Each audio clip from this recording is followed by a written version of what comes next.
Hello, everyone, and welcome to OHSCA Interviews. I'm Vincenzo Calla, and I'm your host for today's episode. Today, I'm happy to have with me the MP for Battle River Crowfoot, Damien Kurek.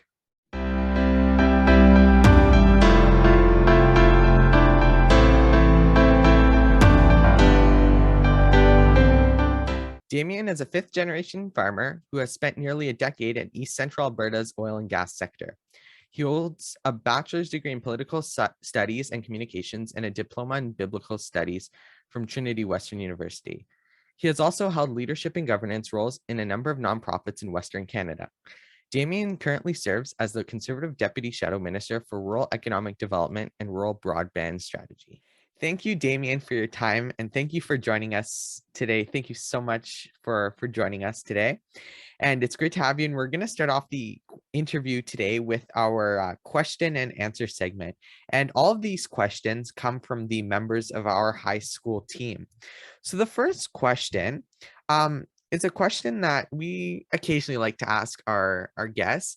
And we want to ask you, what made you first get into politics, and what has happened in that time since you first got into politics that made you want to run in 2019? Now you're still an MP. Yeah. First, Vincenzo, thank you for this opportunity. It's great to be on your show, and I'm excited to be able to have a chat with you here today. And a great first question. So first, to be honest, I'm not sure exactly what drove me to get involved in politics, but I've been always interested in it. So when I was about 15 years old, I bought a membership to the Conservative Party and started showing up to meetings, started getting involved.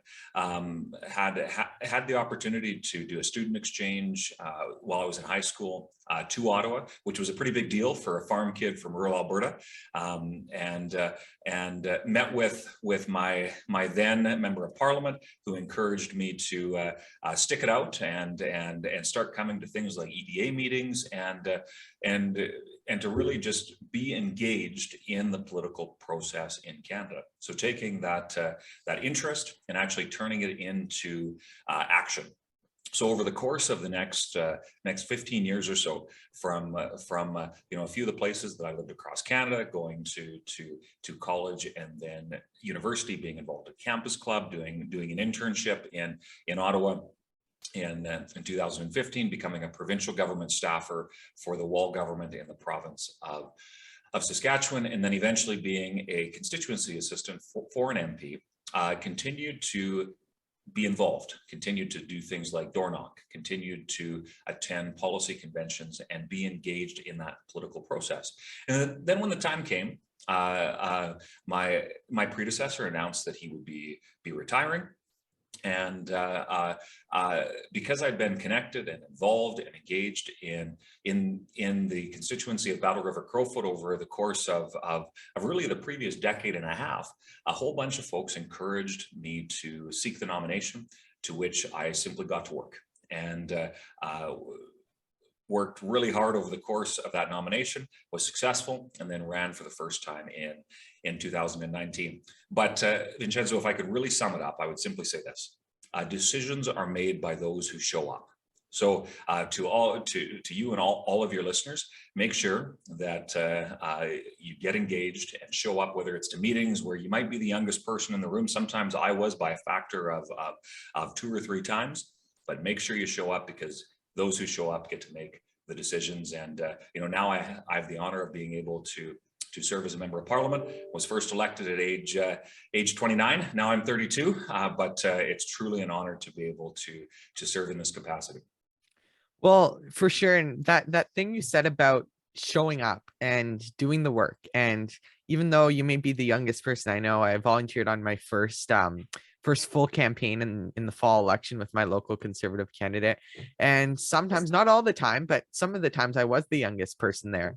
But that didn't stop me from getting out there and volunteering on in the events and through my roles with social media and all that, and doing my part. And it was so great doing that and being able to get involved that way. And it's just the way you start, and everybody starts their own way, but just simply, yeah, getting involved. And we'll talk about that in the last segment, advice for the next generation. We'll talk about that later.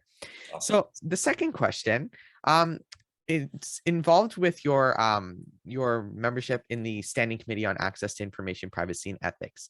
So the question I want to ask you, and we usually ask this to some people with committee work, because a lot of people know about housework, but a lot of people don't know about committee work. So people want, I wanted to ask, what is your role as a member on the Standing Committee on Access to Information, Privacy, and Ethics?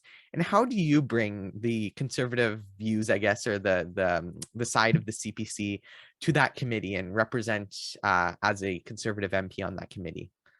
Yeah, great question, and you're absolutely right. A lot of people, can point to question period and debates and whatnot, and that's great, and an important part of politics and the legislative process. But you're absolutely right. There's a whole other side there, and that is committee work. And I encourage folks when they visit our nation's capital, when they start learning about, the parliamentary process, make sure that they not only pay attention to things like question period, but also to do, even if you visit Parliament Hill, make sure you drop into a committee meeting. They're open to the public, just like question period is, just like debates in the House of Commons are. Make sure you always stop and check out a committee meeting. Sometimes they're super boring, but that's the important balance that is found in the legislative process, and is where the real work gets done, where there's often, certainly more than in the House of Commons, there is parliamentary collaboration, where even though Conservatives will oppose a bill, we will bring forward amendments. And in some cases, not all, but in some cases, those amendments can be accepted. Now, when it comes to the Ethics Committee, it certainly is a busy one. I know over the course of my first term in Parliament, right after COVID hit, the We Charity scandal hit. And that got, I was flying back and forth from my constituency in Alberta to Ottawa, even in the height of the pandemic, right up until Parliament was prorogued by Justin Trudeau to cover up a lot of what the committee was doing and the good work and the things that the committee was revealing. So when it comes to the conservative views, and how I make sure that is a part of what happens each and every committee meeting. It is making sure that the principles, things like accountability, things like ensuring that there is due process, that the rule of law is followed. Something that I'm really passionate about generally is the idea of good governance. That's making sure that there is a process in place, there is good decision making, there's accountability at every step, to make sure that every question that I ask, every witness that I suggest come and appear, that's the frame that I always bring forward. And as a result, we've been able to accomplish some pretty cool things, whether it's some of the studies we've done.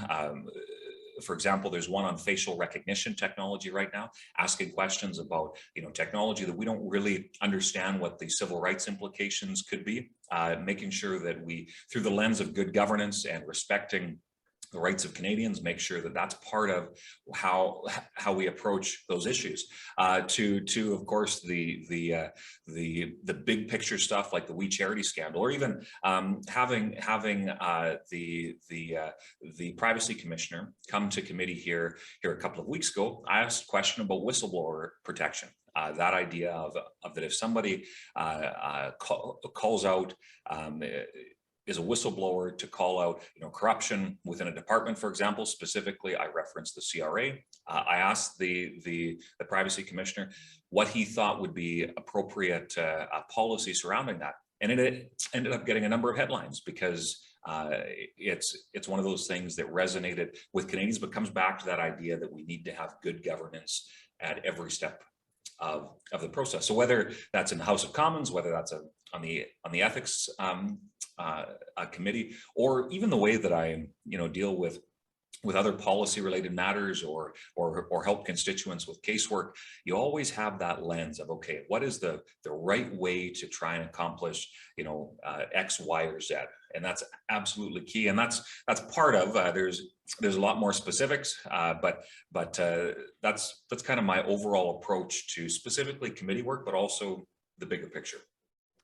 Well, definitely. And I mean, committee work is where a lot of the work that when it gets to the House of Commons gets done.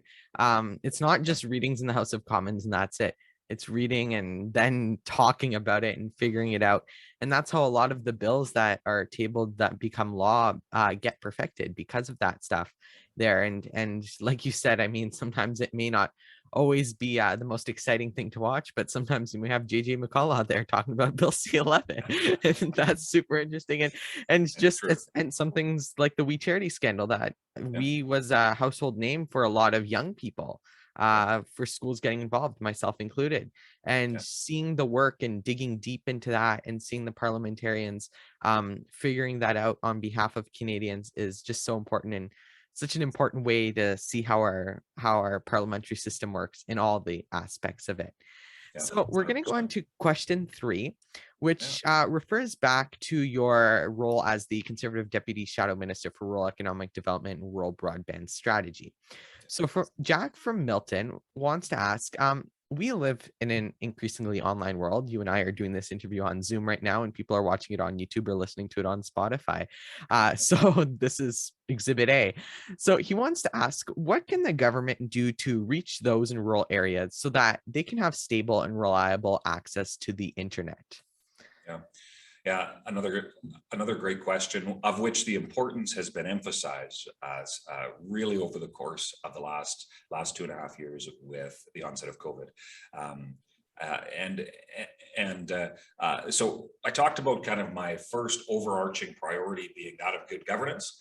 The other priority that I have as a member of parliament from rural Alberta, 53,000 square kilometers, largely of, of rural East Central Alberta, is the area that I represent.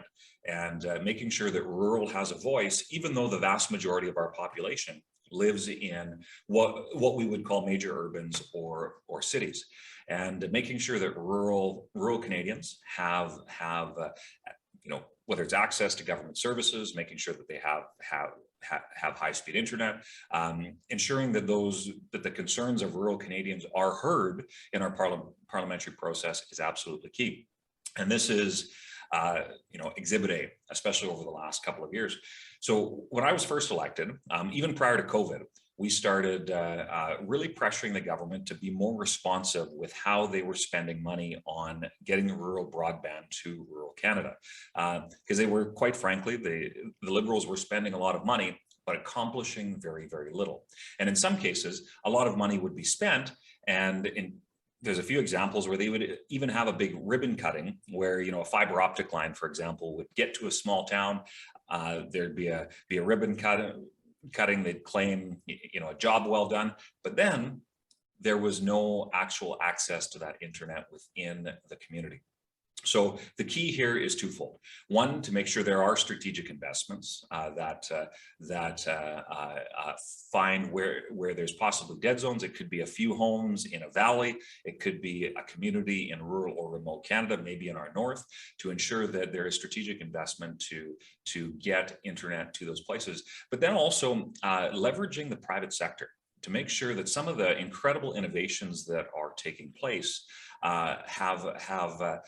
where things like Starlink, for example, where there's the possibility of things like satellite internet being able to connect some areas that would have been traditionally cost prohibitive.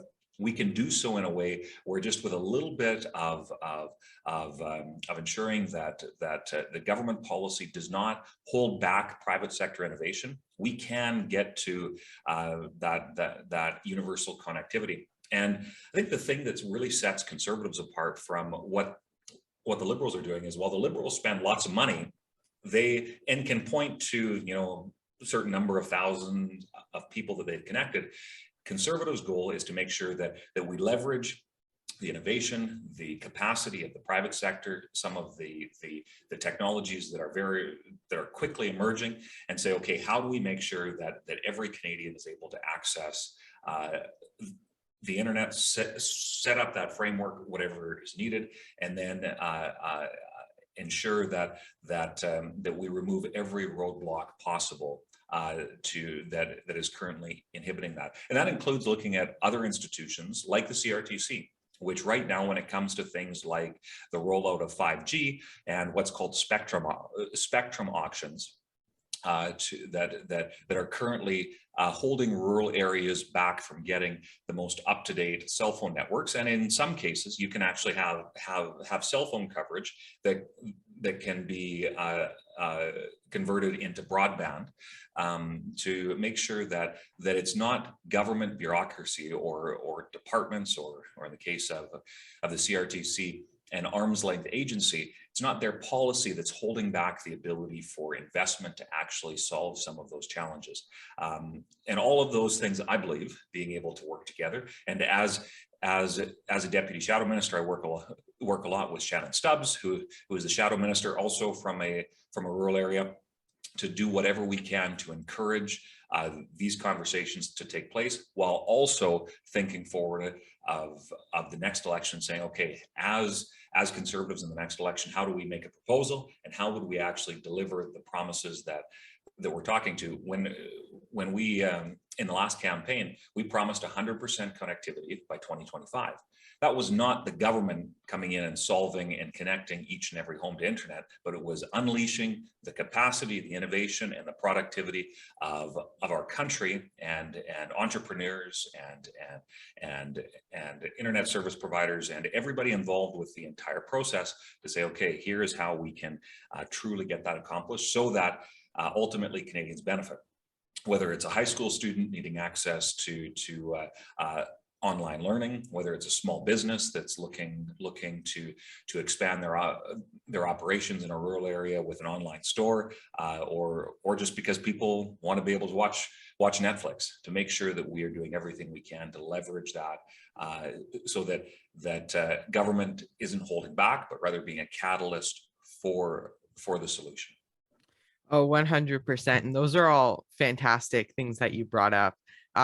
Especially we see every day through those, say, like what you said, the students working online for online learning, because there's been a lot of that, and people working from home because things are not completely open. Sometimes some workplaces still aren't open, and those sorts of things. And looking at the innovation that Canadians have and Canada has, and unlocking that, like in the last election we saw with former leader Aaron O'Toole, we saw that he was making a big point of that, especially when he was in the rural communities talking about that. And it was such an important commitment that shows, first of all, how can the Conservatives bring a solution forward? Second of all, how can we create that more public-private partnership between entrepreneurs and the government? And what can we do to help everyday Canadians? And those were such great policies that I'm sure whoever becomes the next leader will bring back, and bring back better than ever, to ensure that Canadians have access to internet, which is basically a necessity and a basic thing that everybody uses nowadays. So we're going to go on to question 4, which is talking about the issues surrounding us when it comes to spending, inflation, housing, gas prices. So every day we're seeing the prices of gas going up and up. Some places in Canada, as we're speaking right now, Canadians are paying $2.20 a liter for gas. Yeah.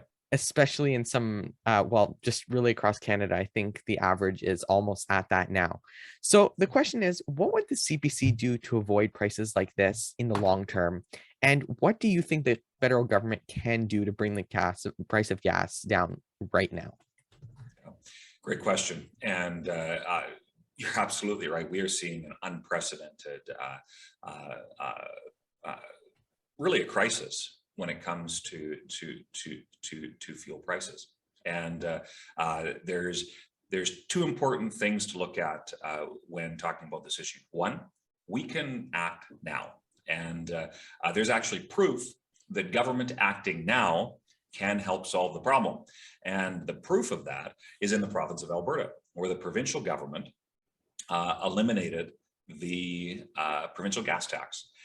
So when I left left Alberta yesterday to fly to Ottawa, gas prices in Alberta were $1.90. Now that's still expensive, no question, but that is in some cases 30 cents cheaper than many other parts of the country. So we can cut some taxes. In fact, Conservatives have for the last number of months been making the suggestion to the government to say, look, Canadians deserve a bit of a break. Let's cut the GST, HST, and fuel tax from gas and diesel and home heating fuels to say, so that we can bring the prices down as we are seeing significant cost increases in those commodities worldwide. And unbelievably, the Trudeau Liberals in question period and debate have stood up and said tax cuts won't help Canadians, of which our response is, well, there's proof in Canada that it does help, that being able to save 30 cents a litre in the province of Alberta is proof positive that without there being a provincial PST as part of that, and then eliminating the gas tax, that saves folks who are having to fill up their vehicles significant dollars that we could act on now. As the official opposition, Conservatives have brought this up a number of times. Unfortunately, the NDP Liberal coalition has voted against it each and every time. And I think that should be a reminder to Canadians that while Conservatives are trying to bring forward good ideas to help Canadians, the Liberals seem to be willing to play politics and put their own political partisan interests ahead of Canadians. Second thing, and this is kind of the bigger picture, we have seen over the last number of months, especially since there was a little bit of a perfect storm. There was pressure on the global energy market prior to the invasion of Ukraine by Russia because of economies starting to open up again. So we saw prices starting to increase. And then with the war in Ukraine starting, we saw a significant increase, and then especially with sanctions and the fact that Russian oil and gas has been a significant part of European energy policy over the last number of decades. We have to address the big picture here, and Canada has the solution.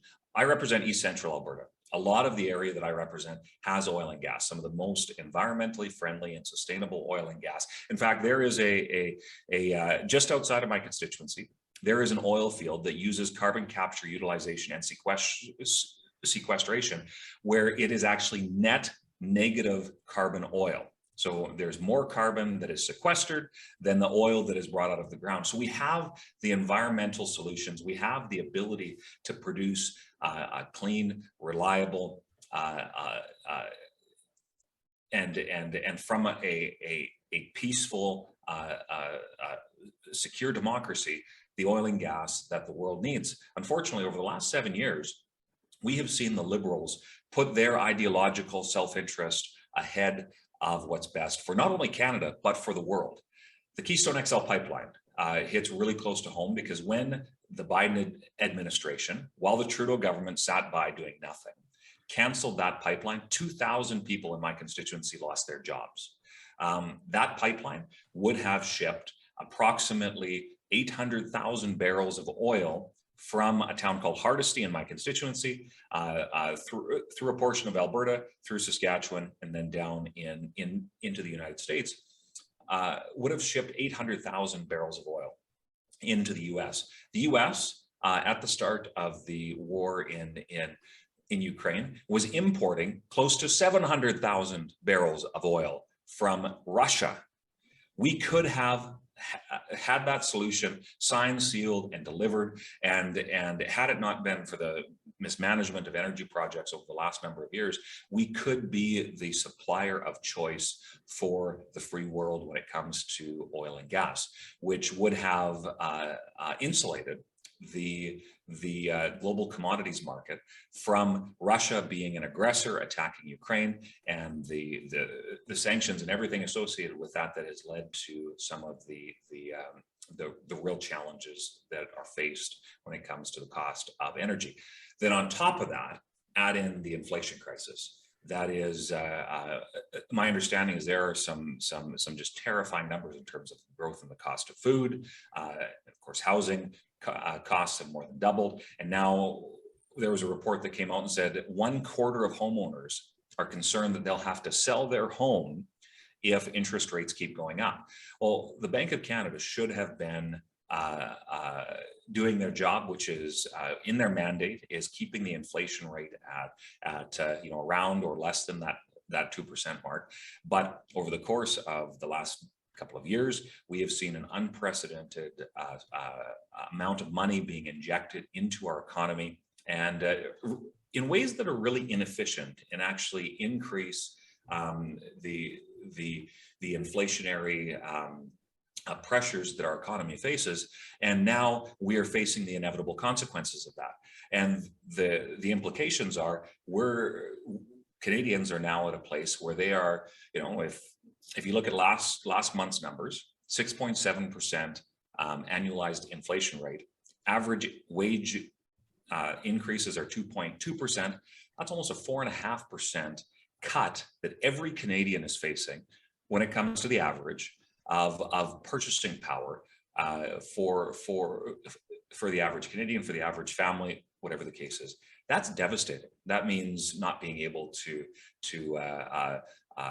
afford the basic necessities that we need to live. And the unfortunate thing is that the liberal monetary policy is directly contributing to and making that worse. And we have to be able to get spending under control. We have to ensure that we that we take inflation seriously, and there has to be the long-term outlook to ensure that we do not hold our economy back. Look, I am a firm believer that Canada has some of the best innovators, most potential of any country on the planet. We are problem solvers. We have been for the duration of our history, from long before Europeans came over.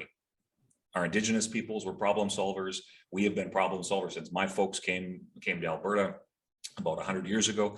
We can solve the world's problems. Unfortunately, liberal policies, left-leaning policies have held our country back. And that's where I hope that as conservatives are across the country, whether in the leadership contest or MPs like myself, other conservative activists like you, are able to get that message out to say, look, there is hope, but it involves the innovation, the capacity, and the ability for Canadians to actually show up and get the job done. Well, and we're sharing that information right now with everyday Canadians who are watching this show at the time of this broadcast. And it's just, there's so much to unpack there that I won't unpack because that would take a lot of time. But really, I think it's important to say that we need to keep fighting for what's right. We need to keep advocating. We need to keep showing that there are simple solutions. And Alberta is a great example of that with the gas tax, and Ontario will be a great example for that too when Premier Ford cuts the gas tax on July 1st. And it'll just, it's all something that we need to navigate and make our way through and keep fighting for. So we're going to move on to the last part, which is advice for the next generation, where we quickly talk about youth involvement in politics and more. So we ask this question to everybody who comes on our show, and we like to ask, what should young high school conservatives do in order to get more politically active? So one piece of advice that you would like to give them. So my piece of advice is pretty similar to what I shared in what got me involved, because I was a high school student when I started getting involved, and that's simply show up. All of you who are watching, those of you who are in high school, your voice matters. And the great thing about the democracy that we have in Canada is it gives you the ability to make a difference. So don't be afraid to show up, and don't be afraid to keep showing up. And because when you do, you can and will, I'm confident, make a difference in our country. So if we have emboldened young conservatives, high school age folks that are ready to simply show up, knock on doors, make phone calls, do interviews like this, talk about the big issues that our country is facing. If you're showing up, you're changing the world, and we can get our nation back on track. So that's my advice. Simply show up. Well, definitely, and some great advice there. And thank you so much, Damien, for your time today. We really appreciate you being with us, and we wish you well in the future. Thank you so much for coming. Wish you well in future elections, whenever that is, whenever that may be 2025 or else or other time, whenever it is. But thank you so much for joining us today, and keep up the good work in the House and in committee. Thank you very much. Really appreciate this, and look forward to continuing to watch your show. Make sure that you keep up the good work as well, and us in Parliament will continue doing our part. And for all those watching, show up, because we can get the country back on track. And door knock, and Yes, volunteer in yes. your next campaigns. And that is it. We hope you enjoyed today's interview. You can look for more videos coming soon. Make sure to follow our Twitter, Instagram, Facebook, and TikTok accounts at Ontario HS Cons for info about our next interview and for more great content. Make sure to look at our websites, ontariohsconservatives.org, to learn more about us, to see our projects, and for more great content. For our YouTube viewers, make sure to like this video, subscribe to our channel, and click the notification bell so you never miss a video. Podcast listeners, make sure to follow us and stay updated with new episodes. We hope to see you all soon.